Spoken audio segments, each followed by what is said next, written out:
So I think I will introduce you again in like 2 minutes. But to anyone that already has joined us, then I'm very excited to have Rachel Martz with me here today.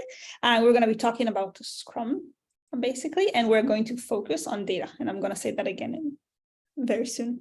But while we're waiting for people to start, I want to get started with an icebreaker, like I always love to start. To do that, I'm going to take you to the feature request board. I'm not sure, Rachel, if you've seen it already. Have you seen it? I think I saw it briefly. Cool. So you haven't had a chance to add anything here yet? No. Okay, so if anyone's not familiar with it, basically this is a public board and anyone can add their feature requests to GoRetro right here. Or just vote on existing requests. We try to move everything that was already done to the done column, of course. And it's another way for you to get updates. But today I'm going to be using this for an icebreaker. Are you ready, Rachel? Sure. Cool. Okay, so our question is teleportation or flying? Would you like to start? Sure. I have my answer. That's very clear to me. Oh, sure. I think I would pick teleportation for sure. I like the idea of the efficiency, but I also think it would be pretty interesting to be able to kind of like pop in and out of like different situations. Suddenly I'm imagining you teleporting into different teams' retrospectives or planning meetings and suddenly disappearing. Yeah, for me, it's 100% teleportation as well. First, because I get motion sickness very easily, so I'm sure I'm not going to enjoy flying. But also, I've always said like teleportation is just my dream, like being able to travel just like that to anywhere. Definitely would be a dream come true for me. Cool. Yeah, I see we also have comments. I think everyone is on our side for teleporting. Cool. Yeah, so I think that would be enough for now. Okay, so I think we are ready to start. Sorry, skip that one. So what we are going to talk about today, I'm going to do a really quick intro of Acumen. Then we are going to introduce again Rachel, our guest star today. And then we're going to talk about Scrum, and we're going to be focused on data. And we're going to talk about that a lot. And then at the end, we will have some time for questions and answers as well. If you have any questions, please feel free to just start add your questions whenever they pop to your mind. If we can, we'll start to answer your questions. And if not, worst case, we'll just leave them to the end. That's it. So a bit about Acumen. Basically, GoRetro is a tool by Acumen, and what we've done is we've created the first sprint and delivery management tool. We are offering a one-stop shop for all agile processes, and the goal, of course, is to increase delivery and efficiency. So today we're already supporting your planning processes, the implementation of the sprint with the sprint monitoring, and of course the review and retrospective itself. Of course, you have to take care of the deployment. Well, sorry, it's very loud here. Okay, so we are officially ready to start. Again, I'm happy to introduce Rachel. Rachel, you want to say hi? Hi. I'm going to read this about you, and then I'm going to let you give you a chance to introduce yourself a bit more if you would like. So Rachel performed almost every product development role imaginable. I love this. Accidentally fell into Agile space in 2008, became data obsessed after establishing an Agile data and analytics division in 2017. I think that's something we have in common, being data obsessed, and that's why we decided the focus of today will be data. And now on a personal mission to help people overcome the common fears of working with data. Another reason why we will be focusing on data today, I think, you've said this to me, and I think it resonates so well because I talk to people all day and I see how they would like to work with data. But yeah, the fear is definitely there. The fear of the unknown or something like that. And anything else you'd like to add, Rachel? It's like, no, I think that kind of bullet points me for the most part. Just one thing to know, it's like I do live in Chicago, Illinois. At this point, it's like I've probably, I've probably worked with over 200 teams, maybe even more. I've worked with too many organizations to even keep count of. But really it's just like the last, 15 years, it's like I've really been focused on just basically different types of agile transformations and digital transformations, as well as agile delivery management. So basically you're focusing on all the hard parts, focusing on transformation, and leaving the easy parts to other people. It's the fun parts, right? Yeah, I agree. I definitely agree. Cool. So I think people don't have questions on what we've talked about so far, so we can start right away. I think I'm going to start with the question. I hear a lot, all day I hear people talking about today's economy, the environment, right? Recession or economic slowdown. And I think this makes people lean more towards data. Do you feel like that makes sense? Do you understand why people are starting to talk more and more about data? It's like I do, honestly, if I think back, it's like I remember hearing the term big data, starting to this big, threatening word big data probably cropped up maybe like 20 years ago. And so it's kind of interesting to have heard this for so long. And really, for whatever reason, it's like it really seems 2022 is really when it's like I personally recognize, a real shift at scale to, needing to be, just way more data informed. And it's like the way I'm kind of thinking about things right now is, I think it just being 2023 is what makes it crucial to, having to start getting, working with data. It's just like, I would even say maybe like following COVID is really when I saw expectations grow, especially with executive leadership, demanding to qualify claims of optimization, value delivery, et cetera. It's like with data versus just kind of accepting them. It's like I would say it's like, having coached and, for so long and done transformations, it's like we were able to get a really far way with credibility, just talking about gut and off instinct, and so right now, it's really exciting to finally actually test myself to really be able to put that quantification around those things that but how do you actually prove it? Yeah, I think it makes so much sense. You just said COVID and I was like, wow, maybe it's really the thing that, like you meant the credibility, like when people were working from the office, so management thought, okay, we have it covered, right? We know what they're doing. We don't really need data, but now that people are away from us and they're working and we can't actually see them at their desk, we need to know what they're actually doing. We need to actually look at real data, which is funny because you don't have data from people being at the office, right? You still need the data, but maybe that kind of like what triggered it. You can, but that's not the type of data I even want to get into. That's not what I meant when focusing on data. Right. But really it's like everything just really seems to be hyper focused on outcome based, really. Yeah, I think we can definitely all agree with that. So jumping to the main, like a big question already, what would you say are the main challenges today in agile delivery? And kind of like, looking at the data over there. There's a lot.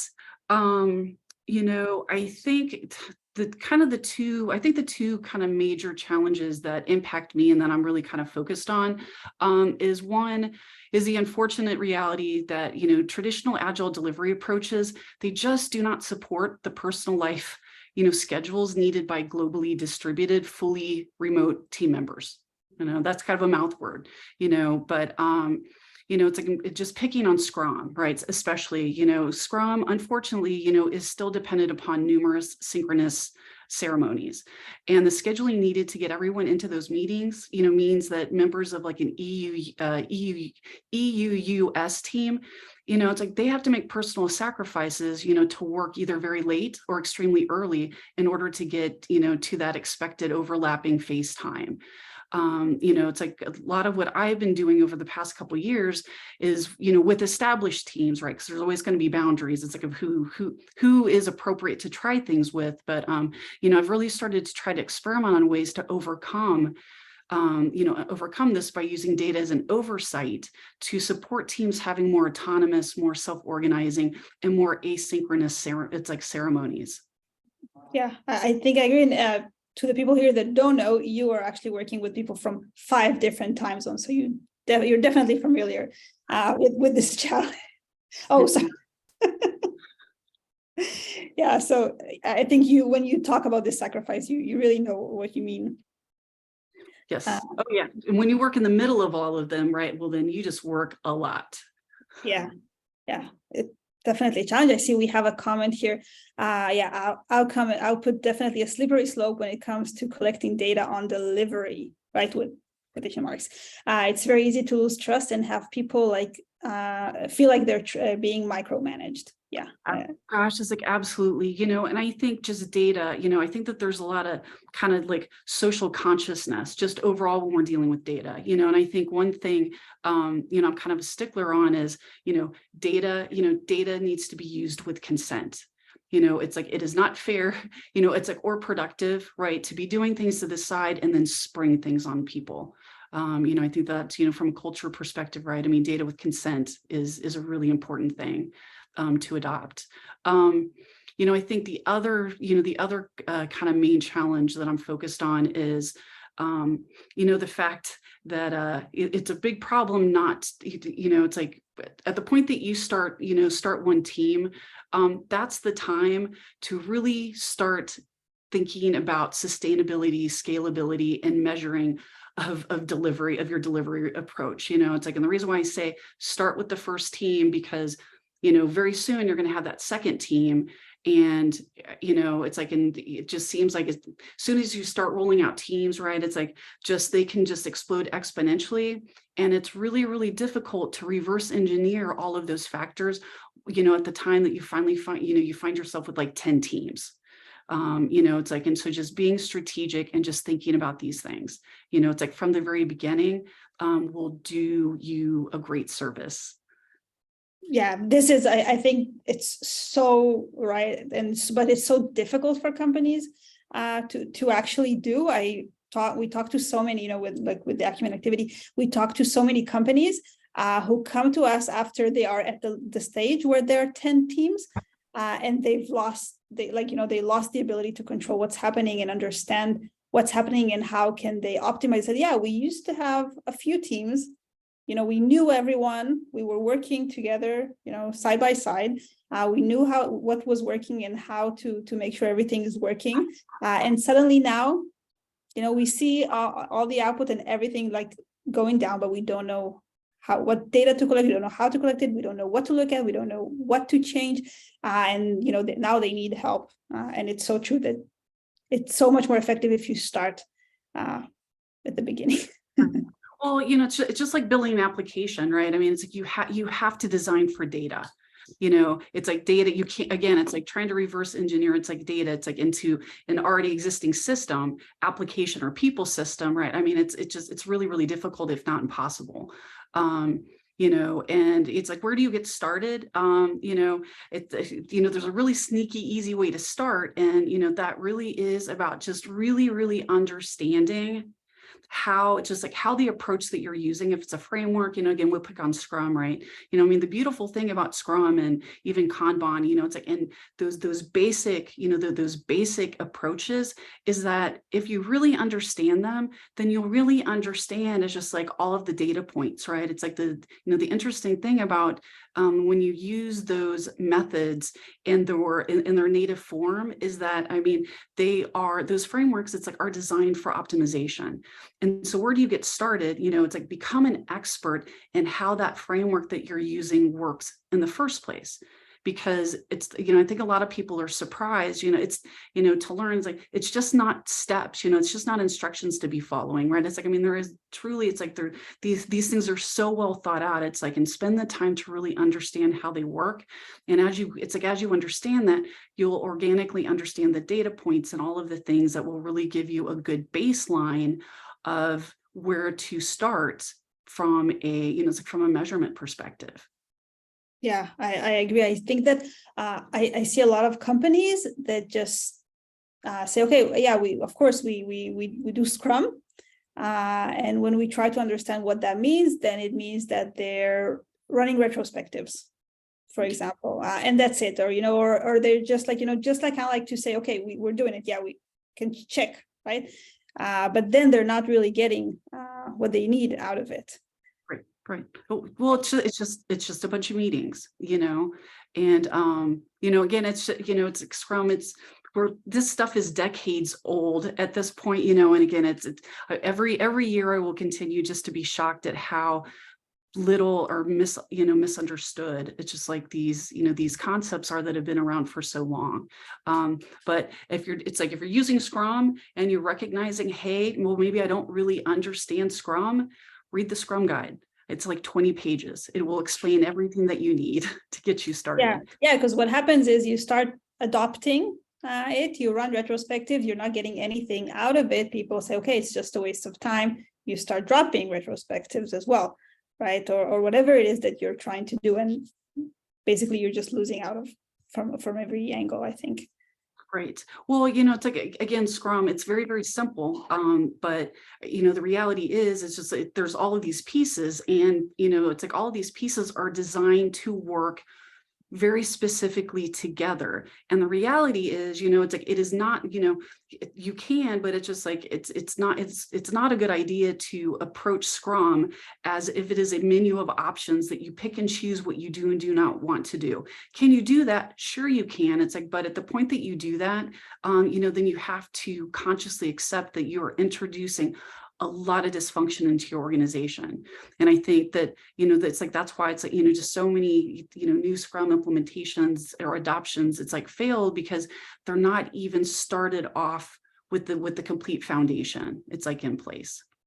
Yeah. I think I remember that one of the times we spoke about this, you start talking about like hybrid frameworks. Yeah, I'll let you talk. What are your thoughts on that? So, well, it's like, it's like I absolutely am all for doing anything that is going to get you results. Again, I think what folks don't understand is that, again, each of these different frameworks, it's like they are designed to work very specific ways. Can they be blended? Sure, they can be. It's like, but the word of caution, that I, want to give people is that, again, if you want to have a coherent delivery system, you need to understand the foundations of the frameworks and things that you're actually blending, because each of the frameworks has been designed in a manner, it's like where they optimize in very specific ways. And so one of the things that I see, folks running into at the point that they blend two systems, well, it's like if they have not consciously really thought out how these two systems are going to work together, well, then they run into the situation where they have no idea how to optimize. Because when you've blended this plus this, it really just starts to erode. It's like the effectiveness, it's like of the frameworks. That's the word. Yeah, I agree. So like my next question is what do you think is stopping teams from really like sprinting as fast as you can? So I'm wondering if it's that, or do you see other stuff that are standing in their way? Gosh, there could be a lot. It's like one of the, and this is just something that's just on the front of my mind right now, just because of some stuff that I'm involved with. But I honestly think that the number one thing that keeps teams from not being able to sprint, as quickly as possible is planning. That planning sessions that don't result in setting up the teams to be able to start work day one of the sprint is a really big problem. Okay. And it's like, it's like when you think about Scrum, again, if you do it by the guide, right? I mean, it's one of the most important steps there is part of planning is literally the team sitting down together and literally hammering out how to actually do things. I would say that part of planning is almost, it's almost invisible. It's like I don't see that anymore. And it's like I'm going to blame the concept of, what is it, Scrum, right, where they do those two. And so what I'm seeing is that with Scrum, right, it's like that there is the use of all the ceremonies, but the objective, right, the native objective, it's like, of those ceremonies as dictated by Scrum, they aren't being met. And so what I see with some Scrum teams, again, they have a planning session. The planning session results in maybe assignment, some good conversation, some understanding of goals. But what I see is the actual planning, the actual deciding what to do, it actually is happening maybe the first 1 to 2 days of the sprint. So technically, they're not really getting that strong start until maybe like day 3, sometimes even day 4. And so when you think about that, if you've got a 10-day cycle and you lose the first, even 2 to 3 days to figuring out what to do, again, I mean, it's like just the delivery performance of that is going to take a really big hit. I don't think people don't think that, they're not thinking that deeply into the impact of that delay. Yeah, I think I agree. I was just sitting at retrospective today, and I heard the team, one of the team members saying that, like, the team complained that the planning maybe wasn't done as well as it should. And then one person was saying that, there's a price for planning. If you want to plan better, then it takes a lot of time, and that also has a price. But I think we both agree that the price is a lot higher if you don't plan correctly. Right, absolutely. Well, it's like, and what is the outcome of planning? It's supposed to be a sprint plan, right? That's something else that you very rarely see.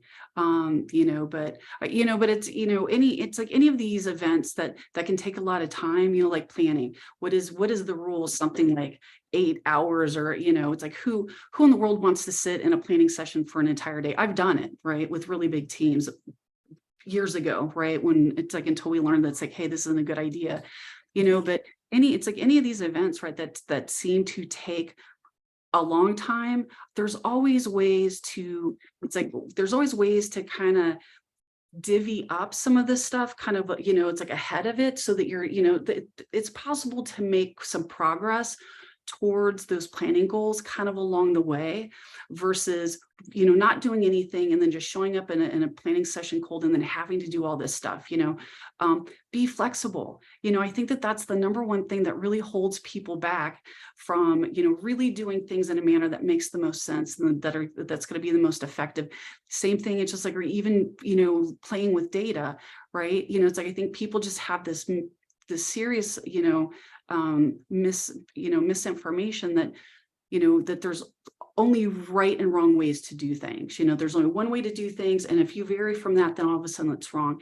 It's like, it's not. It's just like, focus on the outcomes. And again, if you're not really clear, it's just like, of what all of these steps and things are supposed to accomplish, learn those, right? Because the importance is, it's about meeting the outcomes, right? It's like, and when you meet the outcomes, right, it's like there's much less focus or concern about how you get there. And I think at that point, right, then that's, that will start, kind of opening up, minds to being more receptive of really trying to do things differently. Again, meet the outcomes, but do things in a manner that that just works best for you. Yeah, I definitely agree. And I think that, again, data comes here to play as well in a few ways. I think that one thing that is really important is that, first of all, what kind of data we want to look at when we want to plan and look at what we're planning. But I think the first interesting thing that people even, for example, I don't know if people here are familiar with our capacity calculator. Then we have the ability to extract the capacity per developer, right? To help you actually plan a predictable sprint and something that makes sense, not plan 3 times more than what the team can actually do. But the first thing that they see is, oh, you're able to fetch this, but because we are not really putting estimates on all of our issues, then you don't really know the real capacity. Right. So the first thing that they see is how the lack of data is affecting, even when they do come to see the data, to look at the data. Right. Oh, it's like absolutely. Well, it's like, when just the topic of planning, right? I mean, it's like you have to be ready for planning. And, I think you hit upon, it's like a really valuable way to kind of monitor, right? It's like across teams, is that really it's about readiness. And so, it's just, it's like a lot of it's like a lot of my career, it's like I've been responsible for, I've had to like manage across 20, 50 teams, from like an agile maturity perspective, as well as like a delivery perspective. And people are like, well, how in the world do you know what in the world is going on with 50 teams at a time? And I'm like, it's really simple. Data tells a story. And so, it's like, so when you're looking at, when it's like when you're monitoring that many teams, right, just for really basic things like, like readiness for planning, how are the teams doing? There's nothing easier than to just literally just pull a data set. If you've got Jira, it's like, or I think version 1 does the same, right? But you can literally just pull a data set. It's just like of that, it's like of a team's backlog. And I mean, and at a glance, right? I mean, you can just scan, you can scan, it's like if that story point field is populated or not, And so what I would do, again, it's like I've had a lot of teams, it's like planning on it's like on the same cadence, but a couple days before, I would just start pulling data sets, just do that scan. And if I was like seeing big gaps and things like that, it was really easy for me just to kind of follow up and touch base and, eventually train like chief scrum masters and, people that did have that oversight. But, that's how I've coached all, it's like all, roles that need to be able to manage across. It's like on how to use data, again, just take a look at it. Nothing's going to happen. But again, it's like, I think that's the first step. It's like in just starting just to get comfortable with using data, just start pulling it, just start looking at it, just start, again, data tells a story. When you know what you're looking at, if you know how Scrum teams work, I would challenge you to take a look at the data and see it's like, what can you tell that's going on or that's not going on?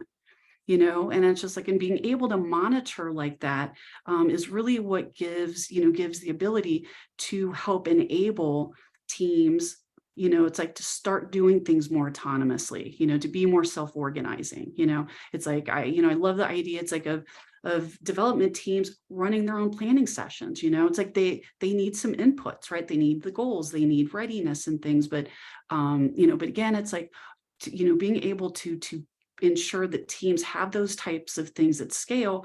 If you take a data approach, it's really, really simple and it's not time consuming either.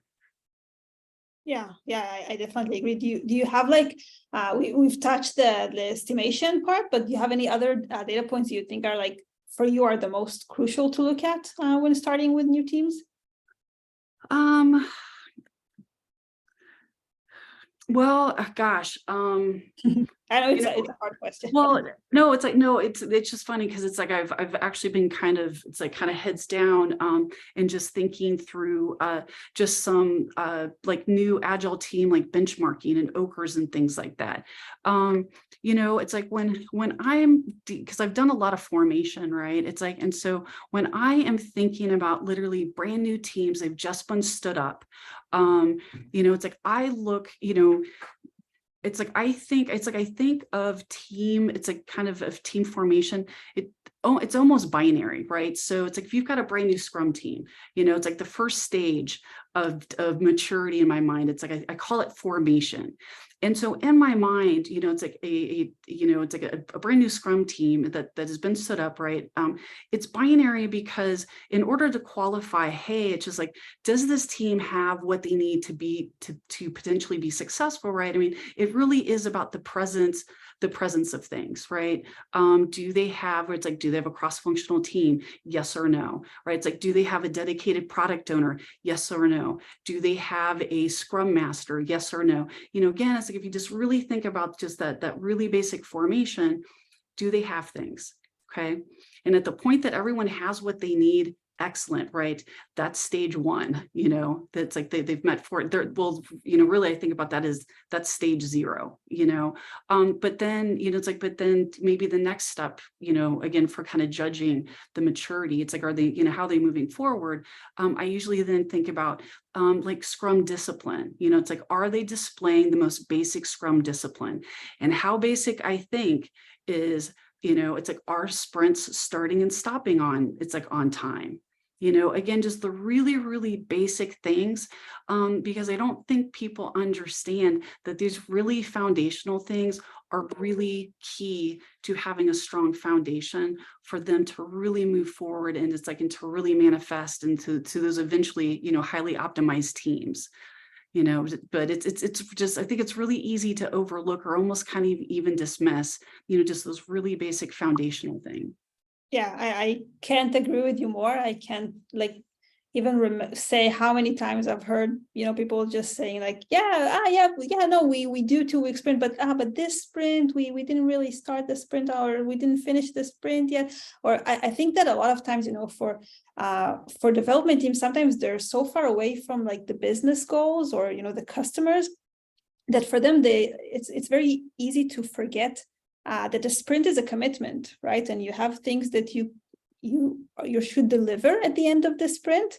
Then it's a commitment to deliver at the end of the sprint. And because I hear a lot in retrospectives and with different teams, they say, we only did like 50% of what we committed in the sprint, but we have like 20 more story points here that are in review. It's almost there, right?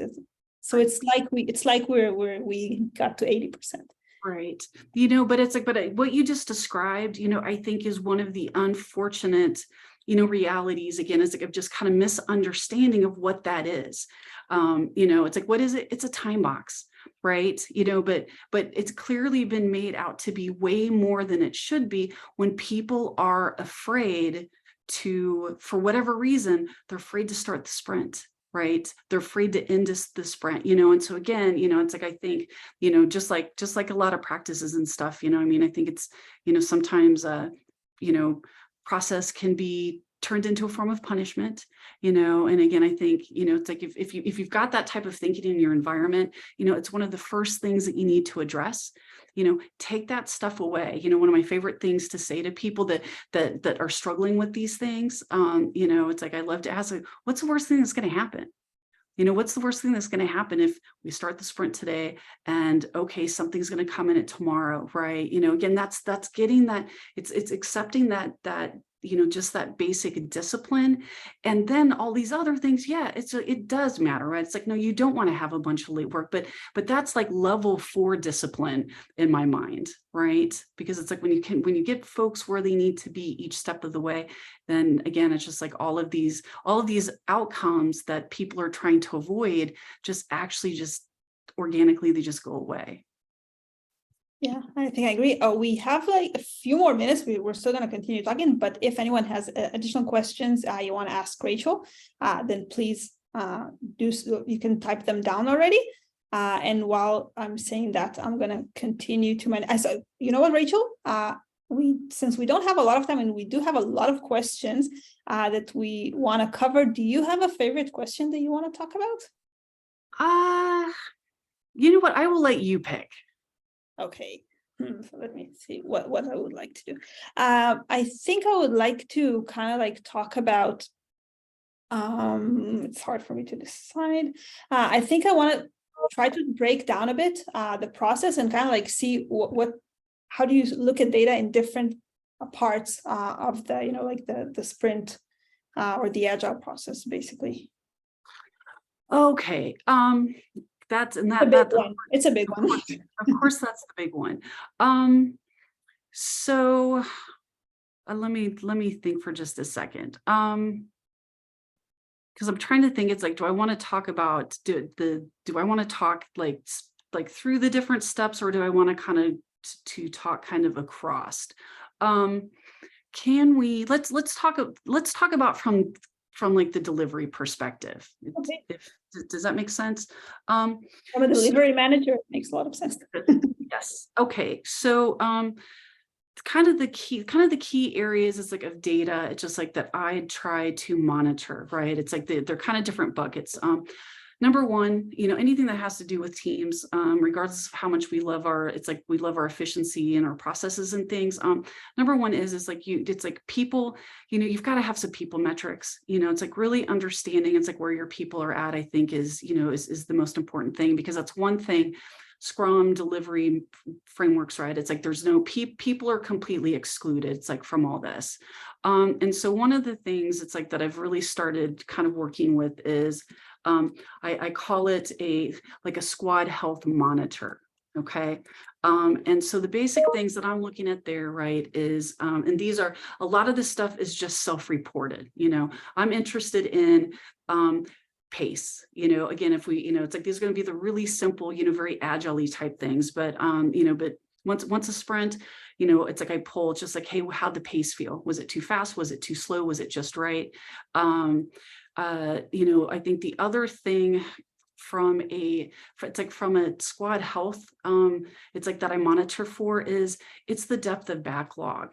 Because it's like depth of backlog really does feel, it really is a predictor. It's just like of how well planning is, right? And it's like in other things. And how I qualify that is the score is 0, 1, or 2. So the score is depth of the backlog is 0. It's like if we are working sprint to sprint. So if only current sprint is there, it's a 0. If there's 1 sprint ahead of a backlog, right, it's 1. If there's 2, there's 2. And that's usually what the goal is. Okay. From a delivery perspective, I kind of don't like it, but I think that there's relevancy. Again, it's like it's really about monitoring for like discipline. And so, basic things like committed versus completion.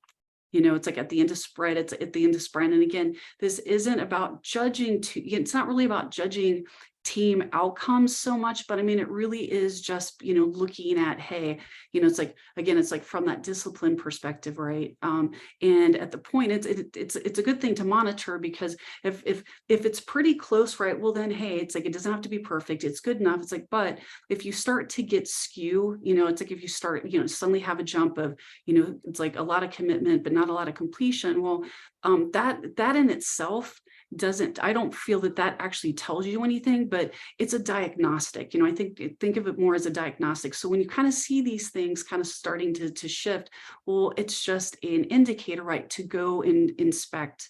You need to be going and inspecting, because there's something there that you need to figure out. Yeah, I agree. I think that you don't, sometimes people don't understand, you don't need to be at 100%, right? If you're always at 100%, it also means that you're probably doing something wrong, right? Because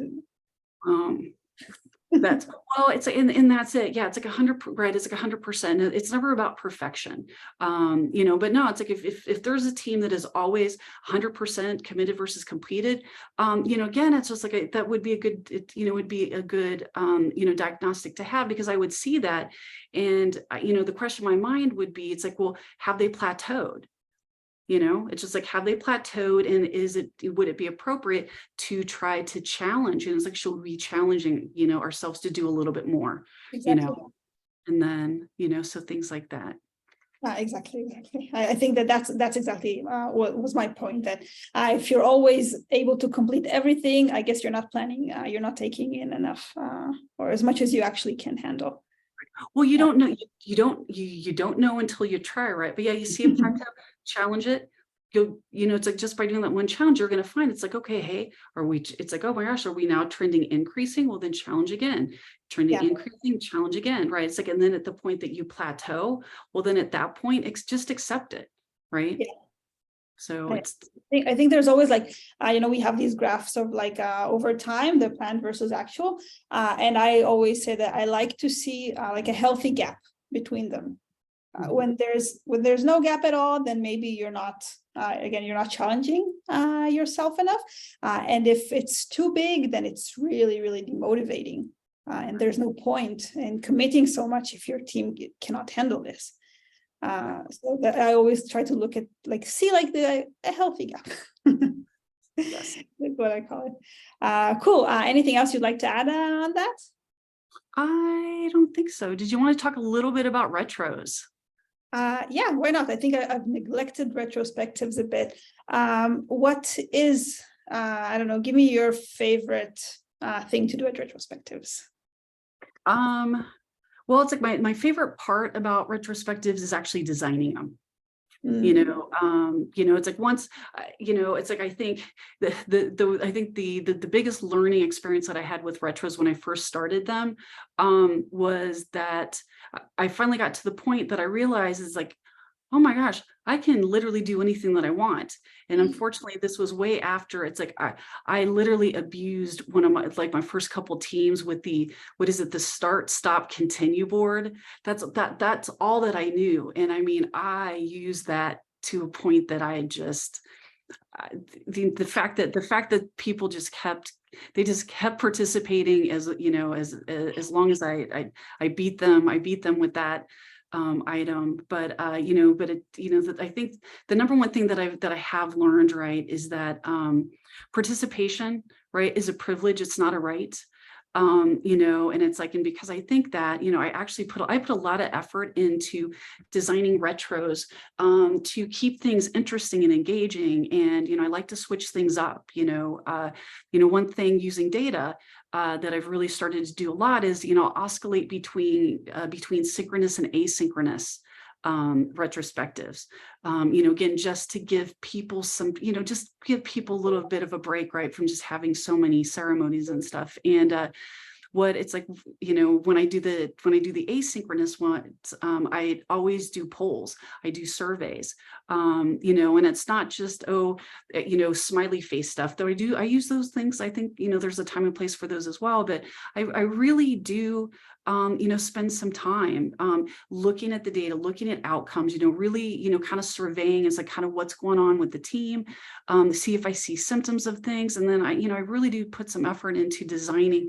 questions specifically to dig down, if there's things that I want to know. It's like, or I notice some things with the teams. I have found doing anonymous polls can be a way to get a little bit deeper, a little bit more personal insights from folks.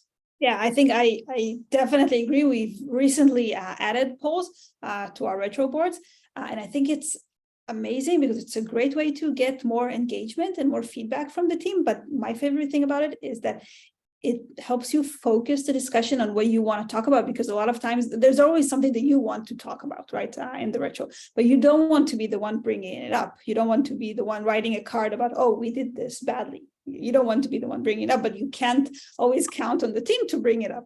I'll bring it up. So it kind of like depends, I think, on the environment in the team, and a poll is a great way to get the team to start talking about this subject or get their opinion on it. And yeah, it has to be anonymous. I think I agree with that. Yes. Yeah. Yep. I always do anonymous, but I will also always allow a field for people to self-identify if they want to, because some people do, Yeah. Some people do want to identify so they can be followed up with personally. Yeah, I agree with that. Wow, we are out of time. We have like one more minute. I think we don't have additional questions, so that is cool. So Rachel, I would like to take the time to thank you for taking the time to talk to us today and share from your amazing experience. It's been a pleasure. It's always a pleasure talking to you. I always enjoy our conversations. I do too. But I'm really happy that other people got a chance as well to hear from you. And I will upload this, like I always do, to our channel and share it with the people as well. Last things you want to share with us? Well, gosh, just thank you so much. It's like this has been just like all of our other conversations that we've ever had, and this has been great. It's like I just would encourage anybody, if anyone's interested in, having any further conversations about it's like any of this stuff or data, any Agile in general, please feel free to reach out to me on LinkedIn. Just send me a connect request. I'm happy to do that. And in a couple months, I actually have a session planned to actually literally do some hands-on Ochre. It's like Ochre and KPI development. That it's just going to be an open session for folks to come in and just get some help on some of these topics that I know a lot of people are struggling with. Amazing. So first of all, I will also share, if you'd like, I'll also share your LinkedIn page with everyone. And I think I'm interested in getting an invite to this session as well. Yeah, bring your problems. It's like I love to do working sessions and solve actual real world problems. So yeah. let's do it. Cool. So thank you very much, Rachel, and thank you everyone for joining us today, and hope everyone has a great day. Thank you. Thank you. Bye-bye.